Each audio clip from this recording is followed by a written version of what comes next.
Afropreneur, ici Landry Cyril du podcast Le Futur Entrepreneur Africain, podcast dédié à l'entrepreneuriat en Afrique. J'effectue des interviews avec des personnes ayant connu des parcours exceptionnels dans le monde entier pour étudier leurs échecs, leurs succès, et je te donne aussi des idées de business en ligne et te motive au quotidien.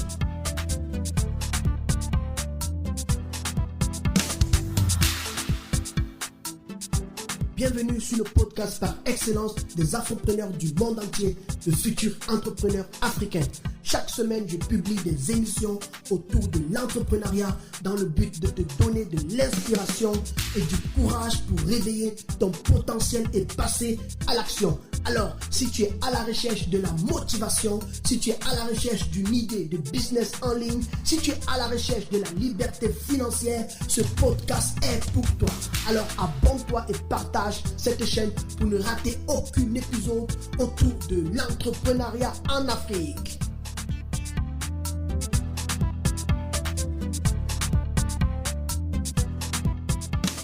Afropreneur, j'espère que tu vas bien, j'espère que tu as passé une excellente semaine et que tu es en forme pour qu'on puisse continuer avec cet nouvel épisode sur la création de la couverture de ton e-book. Tu vas voir qu'on a commencé par parler d'abord du pourquoi le e-book en cette année pour toi.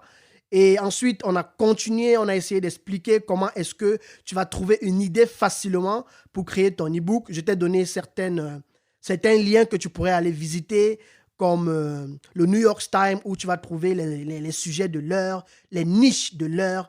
Et je t'ai aussi donné d'autres techniques avec Google, avec, comment ça s'appelle, avec Amazon, tu vois. Et je t'ai aussi parlé de cette application que tu pourrais facilement installer sur ton ordinateur qui te permettra effectivement de toujours savoir quels sont les mots-clés les plus recherchés. Donc, aujourd'hui, nous allons juste continuer avec la rédaction de ton livre et la couverture de ton livre selon le temps qui me sera accordé, parce que je m'efforce toujours de rester dans les 30 minutes au trop. Et si ça déborde, je continue simplement la semaine qui suit. Il ne faut pas aussi que je te charge trop la tête. Et il faut que ça reste aussi comme une conversation. Parce que c'est aussi ça le but du podcast. Je ne veux pas te donner l'impression que je suis un professeur trop sérieux façon. Parce que moi-même, je n'aime pas trop ça. Mais je veux plus que ce soit deux amis qui discutent, tu vois. Et je ne sais pas, je te montre juste comment on fait. De temps en temps, on peut envoyer 1 à 2 blagues. Mais je veux juste que tu ne vois pas ça comme quelque chose de compliqué ou de magique, en fait. C'est pourquoi je le fais en 30 minutes au trop. Et puis, c'est bon, quoi. Et on continue avec la suite toujours la semaine d'après, en fait. Donc, c'est un peu ça. Aujourd'hui, nous allons juste continuer, donc, comme je disais tantôt, avec la rédaction de ton livre. Tu vas voir que si tu veux rédiger ton livre, tu auras besoin de ce fameux programme dont tout le monde en parle, tout le monde utilise chaque jour. Il s'agit de Word. Avec Word, tu auras la capacité de juste rédiger tout ton savoir. Et moi, je te conseille en principe de choisir un jour, 1 heure par jour, ou alors dans la semaine, où tu n'as pas, premièrement, trop de bruit autour de toi et où tu es aussi vraiment inspiré. Cherche vraiment le moment de la journée où tu es inspiré, où effectivement tu es à l'aise, qu'il n'y ait pas assez de bruit à la maison, ou bien peu importe. Tu peux aussi aller dans une bibliothèque, et moi je connais des gens qui ont besoin de se retrouver dans une atmosphère où il y a soit des gens qui étudient pour pouvoir aussi être concentrés, quoi, tu vois. Ils ont besoin de cette atmosphère-là. Si tu es aussi comme ça, alors tu vas dans une bibliothèque et tu trouves de l'inspiration et tu commences à rédiger ton livre, en fait, tu vois. Et tu auras à tout prix besoin du logiciel Word, qui est un logiciel du programme Microsoft Office, qui te permettra simplement de rédiger au fur et à mesure. On ne te demande pas de rédiger tout en un jour, mais tu auras besoin de rédiger au fur et à mesure. Donc, tu peux par exemple choisir de rédiger lundi, tu te concentres la première semaine, je ne sais pas, sur l'introduction. Ensuite, la deuxième semaine, tu vas sur le corps même de ton livre, de ton sujet. Et la dernière semaine, tu vas sur la conclusion. Et après, maintenant, tu pourras travailler sur les autres parties comme la couverture et tout et tout. Donc, tu auras besoin de Word pour rédiger ton document. Ça, c'est très important. Si tu n'as pas Word, tu peux te l'en procurer sur plusieurs liens. Sur Google, tu pourras trouver Word facilement. Mais de nos jours, pour ceux qui sont à l'étranger, il y a cette version de Microsoft Office 365 qui te permet d'avoir une version, qui te permet d'avoir le paquet Microsoft Office de manière sur un cloud, un truc comme ça. Donc, c'est quelque chose que tu vas payer par mois. C'est vrai que c'est une option que moi, je n'aime pas. Donc, moi, je préfère toujours avoir le paquet complet et j'ai payé une fois et c'est fini, quoi. Mais de nos jours, je me rends juste compte que le système essaye de rendre toujours les choses payantes en plusieurs mensualités ou bien tu payes par abonnement, en fait. Ça, c'est juste pour garder les gens captifs. Et moi, je n'aime pas ça. Mais bon, le plus important, c'est le programme. Tu le fais et puis tu trouves le moyen d'avoir le programme et tu commences à rédiger, à rédiger et à rédiger.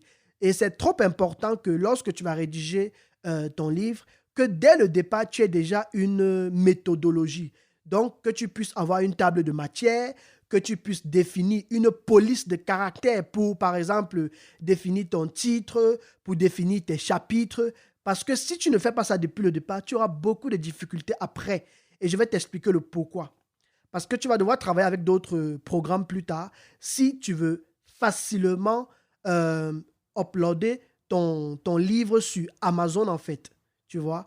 Et c'est important d'avoir déjà une méthodologie. Tu n'écris pas juste pour écrire, mais tu définis d'abord une méthodologie. Mon livre sera constitué de combien de chapitres? Mon livre aura une introduction. Mon livre aura peut-être un à propos sur toi, sur l'auteur. Tu vois, se poser ce genre de choses. Donc, il faut que tu aies déjà cette méthodologie-là que tu as déjà bien définie à l'avance. Donc, si tu as des questions sur l'écriture, alors n'hésite pas à me contacter. La deuxième option aussi, pour ceux qui ne sont pas inspirés et que je voulais à tout prix en parler aujourd'hui, c'est que beaucoup ne vont pas le dire, mais j'aimerais te dire qu'il y a l'option de pouvoir déléguer. Ça, c'est vraiment magnifique parce que de nos jours, tu as la capacité de juste faire part de tes idées à quelqu'un qui est professionnel, qui dans l'écriture. Tu lui fais part de tes idées. D'ailleurs, c'est ce que moi, je fais parce que moi, je me suis rendu compte que je suis arrivé à un niveau où j'ai compris en fait quelles sont mes forces, quelles sont mes faiblesses. Et ça, tu dois être capable de savoir que mon niveau de force, c'est quoi? Mon niveau de faiblesse, c'est quoi? Si l'écriture, ce n'est pas ma force. Moi, par exemple, dans le domaine technique, je connais je connais en fait quelles sont mes forces. Dans le domaine technique, par exemple, s'il me faut parler d'un sujet autour d'un produit technique, ça, je peux te raconter tellement et tellement et tellement de choses. Mais s'il faut développer un sujet, je ne sais pas trop, sur la politique, je prends un exemple par exemple, ou sur la cuisine, moi, je ne vais pas le développer. Mais cela ne veut pas dire que je ne peux pas me faire de l'argent sur le domaine de la cuisine, par exemple. Je vais aller voir quelqu'un qui s'y connaît dans le domaine, qui va écrire, qui va me donner, par exemple, les étapes qu'il faut pour pouvoir écrire un livre dans le domaine, je ne sais pas trop, d'un repas africain au Cameroun, par exemple. Il va le faire. Et puis, moi, je vais aller et je vais essayer de structurer maintenant mes idées. Je vais prendre, par exemple, ce qu'il a eu à dire sur l'histoire de ce repas, sur comment faire ce repas. Je vais juste arranger, je vais juste structurer, en fait, tout ce qu'il a eu à dire et je vais le mettre dans un livre. Ça, c'est une idée, par exemple. Une autre idée serait d'aller voir un professionnel parce qu'il y a des gens qui savent bien structurer, qui savent bien écrire, tu vois, que l'écriture, c'est leur passion, tu vois. Tu vas juste les voir, tu vas les payer et eux, ils vont rédiger ton livre. Tout ce que tu auras à faire, c'est de rédiger des idées que tu pourras leur communiquer. En fait, pour te confier, moi, qu'est-ce que je fais sur certains sujets? Quand moi, je vais écrire un livre, parce que pour moi, c'est trop important de me concentrer sur l'essentiel, tu vois, parce que moi, j'ai des gens que je suis, j'ai des gens que je coach, j'ai des gens que j'accompagne, tu vois. Donc, ce qui fait que moi, si je veux écrire un livre, par exemple, ce que je fais, c'est que je m'en vais, je vois un professionnel, je lui donne les idées, je donne les idées clés de mon livre, tu vois. J'écris ce que je veux voir dans chaque chapitre. Donc, ce n'est pas qu'il travaille seul, on travaille ensemble.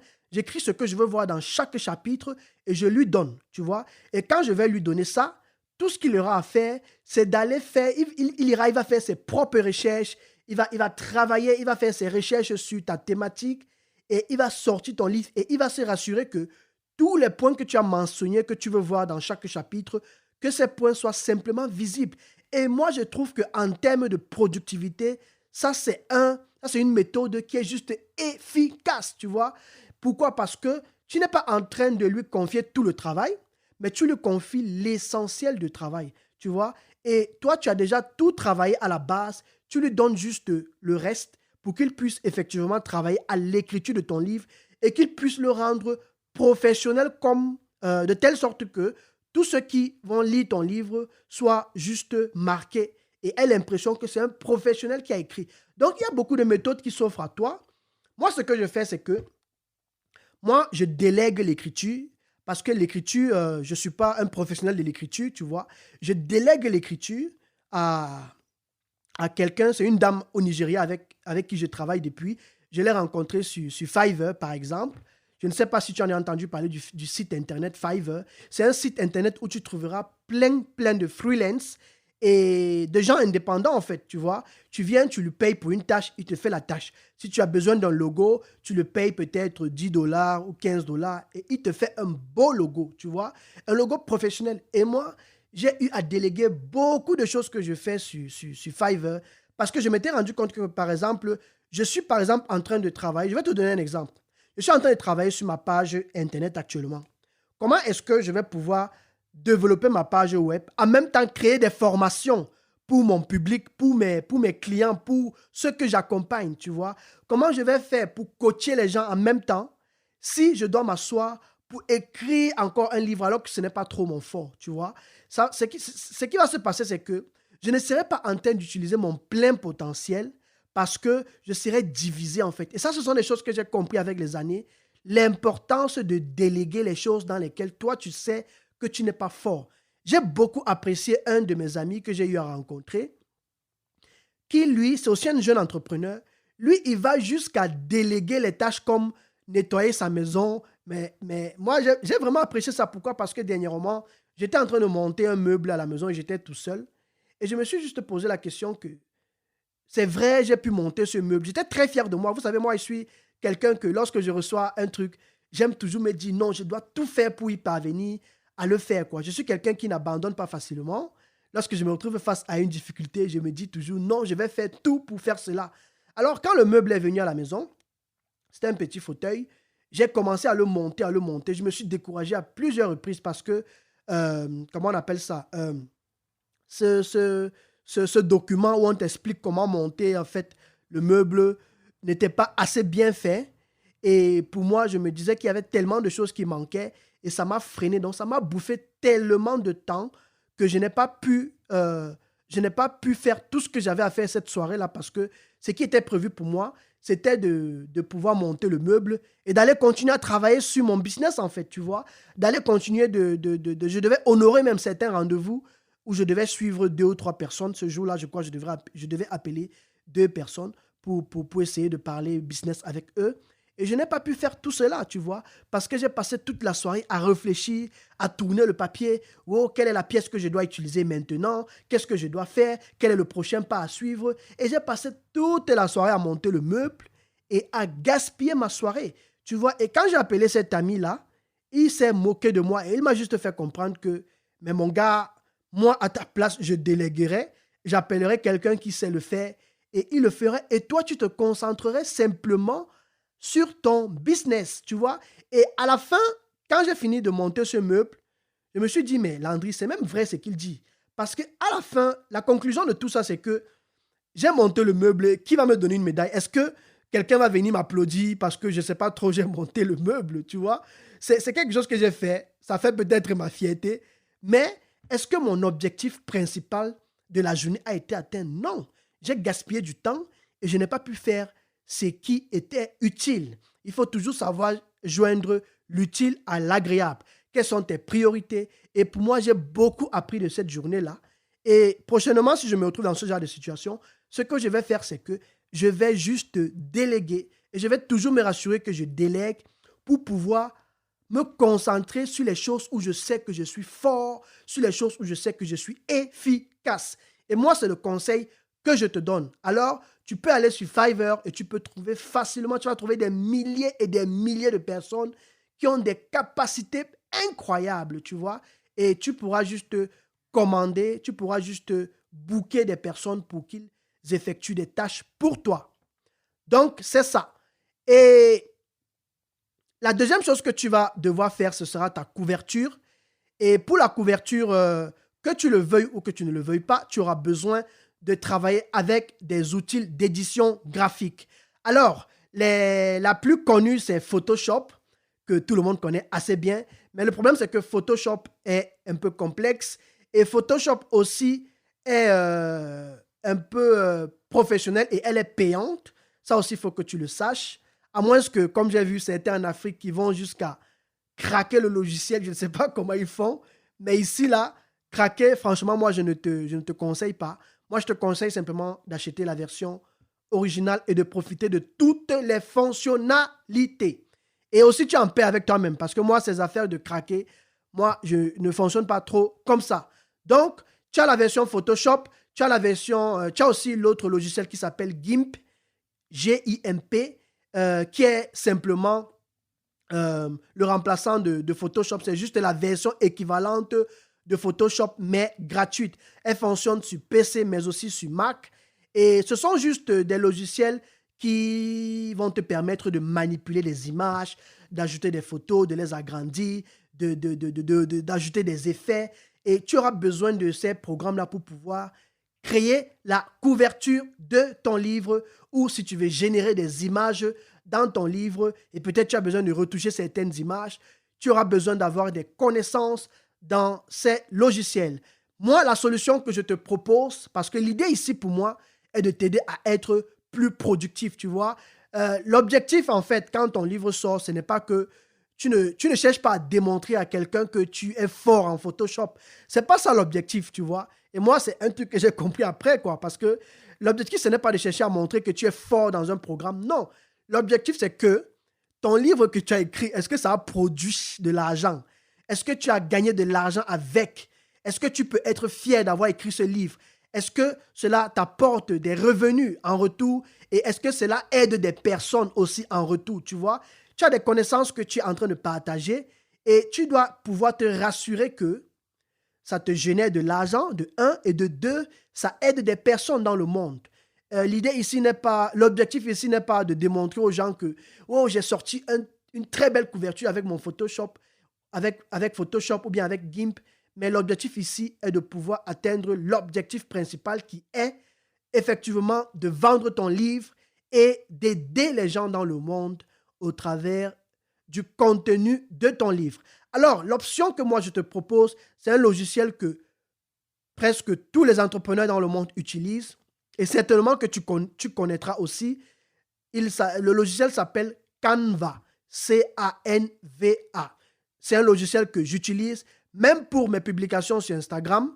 Je travaille avec Canva parce que beaucoup m'ont contacté pour me dire « Waouh, Landry, tes publications sont jolies. Comment est-ce que tu fais? Est-ce que tu pourrais m'aider ou m'expliquer? Qu'est-ce que tu utilises comme programme? » Alors, moi, qu'est-ce que je fais? Je travaille avec Canva, mais je travaille aussi avec Photoshop, tu vois, selon mon besoin, tu vois. Par exemple, si j'ai besoin d'une image que je ne trouve pas sur Canva, je vais aller sur Google, je vais voir si je trouve l'image.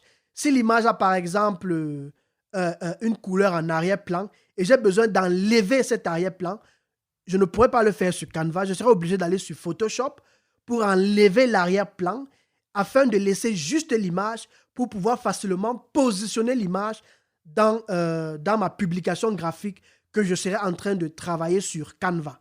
Tu vois? Donc, tu as toujours besoin de l'un ou de l'autre selon ce que tu as envie d'atteindre comme objectif. Mais je t'assure, avec Canva, sur 80% de ce que tu as envie de faire, sur 100% de ce que tu as envie de faire, tu peux faire, avec Canva, tu peux atteindre le 80% de ton travail. Alors, qu'est-ce que Canva?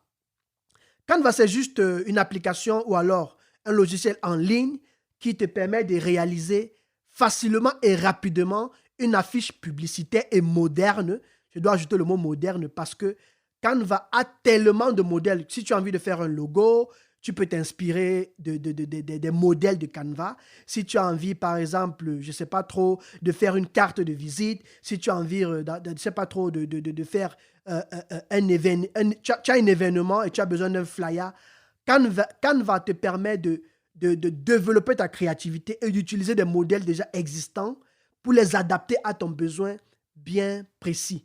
Tu vois? Et tu auras le choix de couleurs, tu auras le choix, je ne sais pas trop, des polices de texte. Tu vois, il y a tellement de possibilités sur Canva et l'utilisation est tellement simple et intuitive. Moi, je peux t'assurer qu'avec Canva, tu pourras être capable de libérer ta créativité. Moi, j'ai une expérience de 12 ans sur Canva, tu vois. Je l'utilise depuis que je suis étudiant. Et pour moi, c'est quoi en fait? C'est que Canva m'a permis, avec les années, ça c'est quelque chose qui m'a même moi-même marqué, c'est que Canva m'a permis avec les années de développer une capacité à faire les beaux mélanges de couleurs. Donc, le jeu de couleurs, j'ai développé ça sur Canva. Pourquoi? Parce que à force de faire les flyers des gens, à force de faire les logos des gens, à force de faire les cartes de visite, aujourd'hui, quand moi je fais un flyer, je le fais en quelques minutes. Pourquoi? Parce que j'ai développé ma capacité non seulement à travailler avec ce logiciel, mais j'ai développé mon instinct à associer les couleurs ensemble, tu vois. Mon esprit s'irrite ou alors mon corps s'irrite facilement lorsque les couleurs ne passent pas ensemble. C'est pourquoi lorsque quelqu'un fait quelque chose, fait par exemple une publication qu'il a eu à travailler sur Canva, généralement il me contacte pour que je jette juste un coup d'œil et puis moi je vais lui donner les conseils que bon, la couleur rouge que tu as prise, je ne pense pas que ça passe avec ceci. Essaye plutôt telle ou telle ou telle couleur, tu vois. Et ça, c'est quelque chose que j'ai développé à force de travailler des années. Je passais parfois des nuits et des nuits à faire des flyers pour plusieurs personnes au travers de l'Europe, en fait, tu vois. Et ça m'a permis de développer mon instinct sur Canva. Et je suis d'ailleurs en train de préparer une formation sur comment utiliser et travailler avec Canva pour tes publications sur les réseaux sociaux de A à Z. Que tu sois débutant ou que tu sois professionnel, n'hésite pas et n'oublie pas de profiter de cette formation que je suis en train de faire sur Canva et de partager avec toi mon savoir de 12 ans où j'ai eu le temps de travailler avec Canva. Donc, c'est ça que je voulais partager avec toi et je t'encourage à utiliser ce logiciel et à travailler constamment avec ce logiciel. Donc, on a parlé de la rédaction de ton livre, on a parlé de la couverture de ton livre. Maintenant, on va parler de la publication de ton livre. Tu vois, pour publier ton livre, tu auras besoin de la plateforme qui s'appelle, la plateforme d'auto-édition d'Amazon qui s'appelle KDP Amazon, qui signifie simplement Kindle Direct Publishing, KDP. C'est important de connaître ces petits mots parce que je me rappelle encore quand je venais de débuter, quand j'étais étudiant en Allemagne, à l'époque, les Allemands parlaient trop de ces expressions et moi, j'étais tellement perdu. J'entendais KDP, c'est quoi KDP? Ou bien les trucs comme KPF. Il va dire qu'il a téléchargé, je ne sais pas trop, son document en extension KPF. Tantôt, il parle de KDP. Et j'étais tellement perdu. Donc, c'est pourquoi je vais toujours prendre le temps de définir ces petits mots-là pour que tu essayes de te retrouver. Alors, KDP Amazon, c'est la plateforme où tu pourras publier ton livre, tu pourras fixer le prix de ton livre, tu pourras décider des pays d'Amazon dans lesquels tu veux le vendre. Est-ce que tu veux le vendre à Amazon France, qui est www.amazon.fr? Est-ce que tu veux le vendre à Amazon Allemagne, qui est amazon.de? Est-ce que tu veux le vendre à Amazon Canada, qui est Amazon CA, et ainsi de suite? Est-ce que tu veux le vendre à Amazon US, qui est États-Unis? Tu vois, tu pourras définir partout dans quel pays tu as envie de vendre ton livre. Tu peux décider de le vendre, je ne sais pas trop seulement en Europe, mais tu peux le décider de le vendre sur le plan international, ce que je te conseille d'ailleurs. Donc, tu auras besoin de te familiariser avec la plateforme KDP Amazon. Ensuite, tu auras besoin de te familiariser avec un autre logiciel que tu devras installer dans ton ordinateur qui s'appelle Kindle Created. Kindle Created. Ou alors le logiciel Sigil. Moi, je travaille beaucoup plus avec Kindle Created. C'est juste un logiciel qui te permet d'avoir un rendu un rendu professionnel, en fait, de ton e-book, en fait, que tu vas publier sur Amazon. Donc, quand tu auras rédigé ton livre sur Word, ces logiciels, que ce soit Sigil, S-I-G-I-L, tu pourras faire tes recherches après sur Google pour en savoir plus, ou alors Kindle Created, avec lequel je travaille aussi beaucoup. Tu pourras simplement uploader ton document Word sur ces logiciels-là, sur Kindle Created par exemple. Moi, je charge mon document Word sur Kindle Created et ensuite, tu pourras retoucher en fait ton document, retoucher les chapitres, le rendre un peu plus professionnel, retoucher la table des matières, te rassurer que tout est uniforme, tu vois. Et puis, tu pourras facilement l'exporter sur ton ordinateur avec une extension que Amazon va comprendre, qui est par exemple l'extension au format .epub, par exemple, ou encore .kpf, Kindle Package Format, tu vois. Et ça, ce sont des extensions que Amazon KDP va comprendre et va pouvoir accepter, va pouvoir accepter en fait que tu puisses maintenant uploader ton document qui sera déjà travaillé sur ces logiciels-ci que je viens de citer. Tu pourras les uploader simplement sur la plateforme d'auto-édition KDP Amazon. Et lorsque tu l'auras chargé là-bas, tu pourras simplement la publier. Tu vas aussi charger ta couverture et tu vas aussi charger ce que tu auras rédigé sur la plateforme KDP Amazon. Et après, tu vas fixer tes prix et tu pourras simplement la publier. Donc, voilà en fait comment le processus se passe. Et très important aussi, c'est que il faut que, avant de publier, que tu aies toujours une version que tu pourras voir pour te rassurer de comment est-ce que ton e-book se voit sur le plan de vue des lecteurs. Donc, comment est-ce que lorsqu'un lecteur qui sera en train de lire ton livre, comment est-ce que ce livre-là apparaîtra sur son écran ou alors sur sa tablette. Et pour cela, tu auras besoin d'un autre logiciel aussi qui s'appelle Kindle Previewer. C'est un logiciel qui te permet d'avoir déjà un rendu de ton e-book sur une tablette ou alors sur une liseuse de e-book, encore appelée Kindle. Donc, c'est en fait simplement, ça te permettra de simplement avoir une idée de comment tes lecteurs verront ton livre sur la tablette ou alors sur une liseuse d'e-book en fait, tu vois. Donc, je t'ai cité, je fais encore un résumé de tout ce dont tu as besoin pour pouvoir écrire ton livre. Première des choses, le document Word pour la rédaction de ton livre. Deuxième des choses, pour la couverture de ton livre, logiciel Photoshop ou bien GIMP qui est gratuit et de Canva aussi que tu dois à tout prix avoir si tu veux être plus productif ou alors si tu veux être plus rapide pour la couverture de ton livre, pour tes images et même pourquoi pas pour tes publications sur Instagram, tes couvertures Facebook parce que c'est ce que tout le monde utilise en fait. Tu es plus rapide avec ces logiciels-là. Donc, profite de ces logiciels. Il y a une version gratuite de Canva. Le problème avec la version gratuite, c'est que tu es limité au niveau des images que tu peux utiliser. Les images gratuites sont très peu. Et aussi, quand tu vas télécharger sur certaines de tes publications, il y aura le logo Canva sur ça, ce qui ne fait pas trop pro.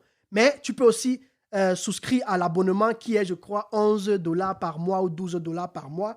Et là, ça te permettra d'avoir accès à toute la bibliothèque des images, ce qui rendra les choses plus faciles et professionnelles pour ton image et l'image de ton business. Donc, Canva.